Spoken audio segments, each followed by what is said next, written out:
que les forces du mal s'amassaient aux confins du monde, deux groupes d'aventuriers, porteurs d'héritages oubliés et de destins entremêlés, se levèrent pour contrer l'ombre grandissante. C'est le parcours d'Ander, Jex, Zorn et Wulgrim qui allait ouvrir les portes du chaos. L'Aéral Silverhand confia une mission cruciale à Ander, membre de l'ordre du Gantelet. Porter un collier ancien jusqu'à Silvermoon pour convaincre le haut maréchal Met Hammer, fils d'Alustriel Silverhand disparu, de forger une alliance. Mais avant de poursuivre vers le nord, Ander exigea une halte à Anfeil, là où tout avait commencé, pour percer les mystères de la grotte d'où Malfor avait tiré son artefact. Ils y découvrirent des adeptes de Bane, dieu de la tyrannie et protecteur occulte de Malfor, qui libérait une armée de ténébreux, des créatures titanesques du plan des ombres. Ces monstres, tels des cauchemars incarnés, marchaient déjà vers Longcel.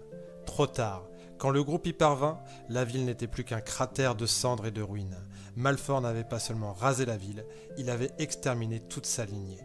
Le cœur lourd, les héros atteignirent Gothelgrim, accueillis par le nain roi Bruenor, qui avait jadis adopté Zorm, Almar et Wulgrim. Ils se virent offrir repos et festivité. Mais dans les ombres des forges ancestrales, une présence s'éveillait, un esprit de feu primordial scellé dans les profondeurs. Lorsqu'il fut libéré par l'activation impétueuse des forges, une bataille cataclysmique éclata. Dans un dernier acte de bravoure, les esprits des anciens nains, dont Almar, formèrent un dôme spectral contenant l'explosion dévastatrice. Zorm, bouleversé, en sortit changé. Des fragments de pouvoir spectral semblaient s'être liés à son âme.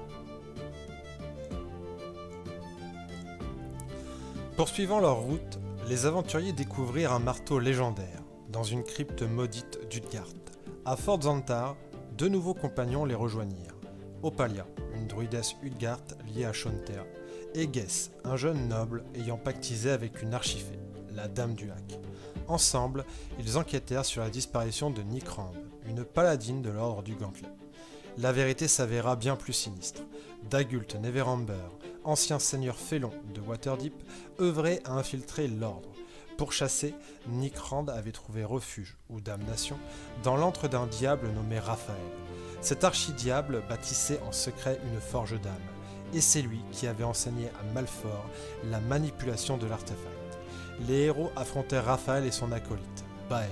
Avec l'aide de Pelward, un archange prisonnier d'une fiole divine, ils libérèrent Nikrand, bien que Raphaël, loin de les haïr, sembla chercher une alliance contre un mal plus grand encore.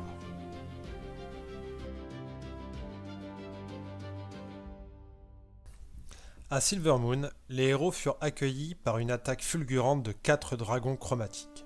Avec l'aide des mains vertueuses, l'élite de l'ordre du Gantelet, ils triomphèrent. Baelon, le plus ancien des 4 mains, sentit une ancienne essence chez Ander. Lors du procès, Ander se métamorphosa en Marcaon, 5e main disparue, et obtint la confiance des juges. Le haut maréchal Met Hammer accepta l'alliance à condition qu'il rapporte le bras spectral de sa mère, détenu par Larlock, roi des ombres.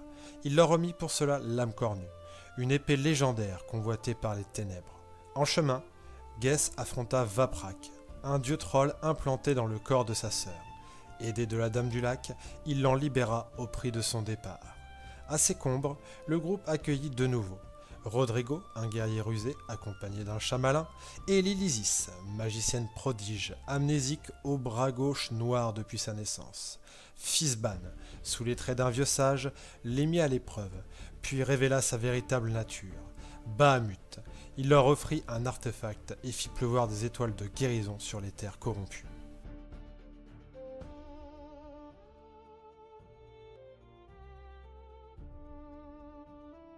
À Gué de la Dague, la duchesse Morwen leur révéla que Malfor contrôlait Baldur et tuait des espions. Lors d'une attaque magique, un portail démoniaque fut ouvert dans son sanctuaire.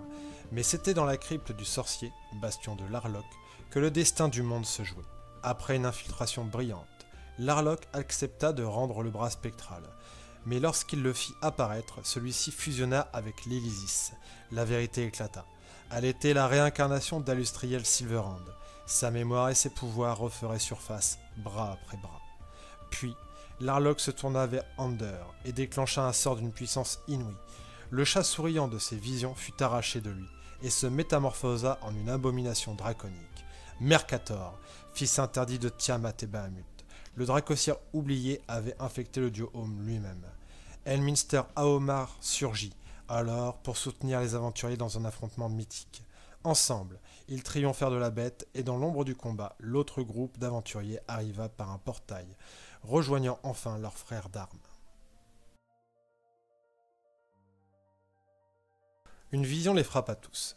Le dieu Homme affaibli dominait de l'intérieur, du cœur même du dieu jaillit Mercator, Dracosir d'obsidienne, dont l'ombre semblait corrompue par une autre essence encore. Au niveau de son cœur, une tache noire souriait. Une ère s'achevait, une autre allait commencer. Et tous savaient qu'au-delà des dragons, des rois, des diables et des dieux, il restait encore un dernier combat à mener.